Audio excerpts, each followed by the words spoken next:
हर हर महादेव। वांग मातम 18वां अध्याय। हर हर महादेव।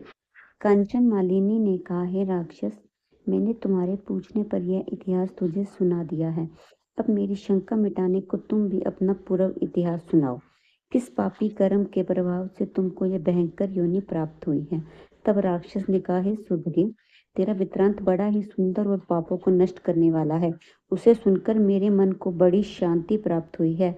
हे सुलोचने, वास्तव में तूने मुझे वह कल्याणकारी मार्ग बताया है जिसका बदला मैं नहीं दे सकता। निश्चय ही तू मेरा उद्धार करने को जन्मी है। मैं तुमसे कुछ नहीं छिपाऊंगा और अपने दुष्कर्मों को बताता हूँ। हे भद्रे, प्राचीन काल में मैं काशी नामक पवित्र नगरी में रहने वाला एक ब्राह्मण था। मैं उत्तम कुल में जन्मा था। मुझे वेद का अनंत ज्ञान था, अतः उस नगरी में मेरी बहुत प्रतिष्ठा थी। इतना ज्ञानी और विद्वान होते हुए भी मेरी बुद्धि खराब हो गई। लोभ के वशीभूत होकर मैंने नीच कर्म प्रारंभ कर दिए। मैंने दुराचारी राजा, शूद्रों एवं वेश्यों के दुष्ट दान लेने प्रारंभ कर दिए। अनेकों बार कुसंगति, निषेध, गति, ग्रह दान लेना भी लेता रहा। यहाँ तक लोभ में पड़कर मैं चंडाल तक का दान लेने लगा। लोभी प्रवृत्ति के कारण मैंने वे सभी पाप कर डाले जिनको करना कोई पसंद नहीं कर सकता। हे देवी, तीर्थों का प्रभाव भी अनोखा है। जहाँ तीर्थ समस्त पापों को सत्कर्म करने पर नष्ट करता है, वहाँ वही तीर्थ पाप करने पर वह पाप कार्यों को कई गुना बढ़ाता भी है। तीर्थ में किया गया छोटा सा पाप भी पर्वत के समान भयंकर हो जाता है, तथा भयंकर पापों का तो कहना ही क्या। उन पापों को करते हुए काशी में मेरी मृत्यु हो गई। काशी क्षेत्र के प्रभाव से मुझे नरक तो नहीं मिला, क्योंकि अविमुक्त क्षेत्रों में मृत्यु पाने वाले नरक की यातना से तो बचे रहते हैं, परंतु भार भाव ज्यों का त्यों बना रहता है। उसी प्रकार मैं नरक में न जाकर इस पर्वत पर कुरूप राक्षस योनि को प्राप्त हुआ हूँ। इस योनि में आने से पहले मुझे 2 बार गिद्ध और 3 बार सर्प और 1 बार विष्टाहारी वाहार बनना पड़ा। तब इस 10वें जन्म में राक्षस बना हूँ। इस योनियों को पार करने में मुझे सहस्रों वर्ष लगे हैं, परंतु अब तक मुझे अपने उद्धार का कोई मार्ग नहीं मिला। इस भयंकर राक्षस योनि को पाकर भी मैंने कैसे पाप नहीं किए हैं। मैंने इस स्थान से 3 योजन के घेरे में कोई भी जीव नहीं जीवित रहने दिया। जो मिला उसे ही मारकर खा डाला। सहस्त्रों निरपराध जीवों की हत्या कर डाली। इन्हीं पापों के कारण मेरा मन जलता रहता है। आज तुम्हारे दर्शन करके मुझे शांति मिली है। तीर्थ का फल समय पर प्राप्त होता है, परंतु सज्जन के दर्शन मात्र से तुरंत लाभ होता है। हे देवी, मैंने अपने चरित्र को स्पष्ट रूप से तुमसे कह दिया है। सज्जन दूसरे के दुख से दुखी होते हैं। आप ही मेरे उद्धार का मार्ग बताएं। मैं इसी चिंता में पड़ा रहता हूँ कि मेरे कष्टों का अंत कैसे होगा। मैं तो इतना ही नहीं जानता हूँ कि सज्जन पुरुष की सहायता से मुझे जैसे पापात्मा का भी निस्तार होगा।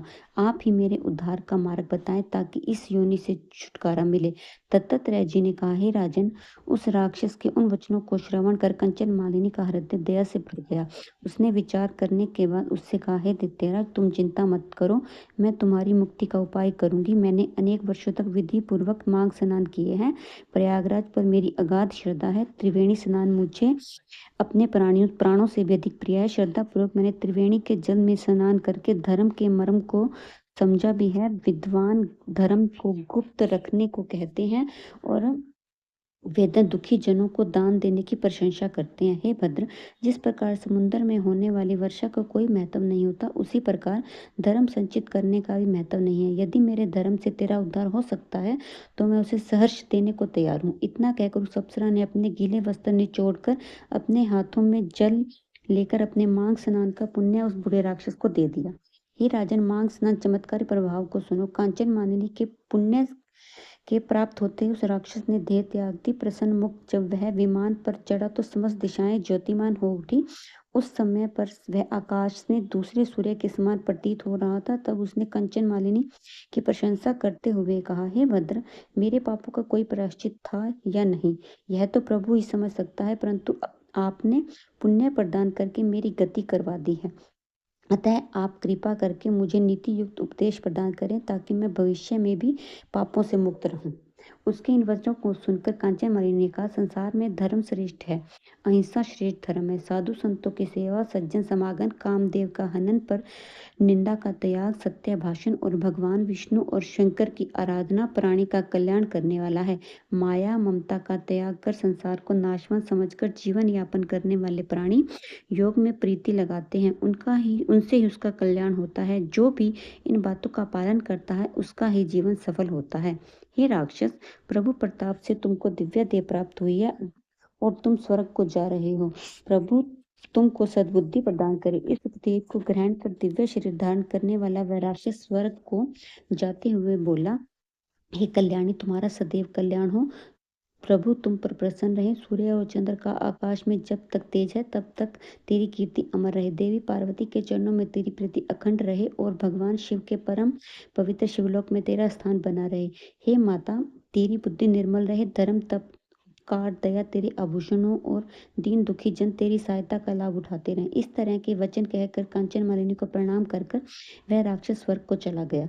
तब देव कन्या ने हर्षित हो कांचन मालिनी पर पुष्प वर्षा की, उसको आशीर्वाद देते हुए बोली, हे भद्र, तूने राक्षस पर दया करके उसकी मुक्ति दिलाने में अपने अद्भुत कार्य का परिचय दिया है। तब हर्षित हो कंचन मालिनी अपने लोक को गई।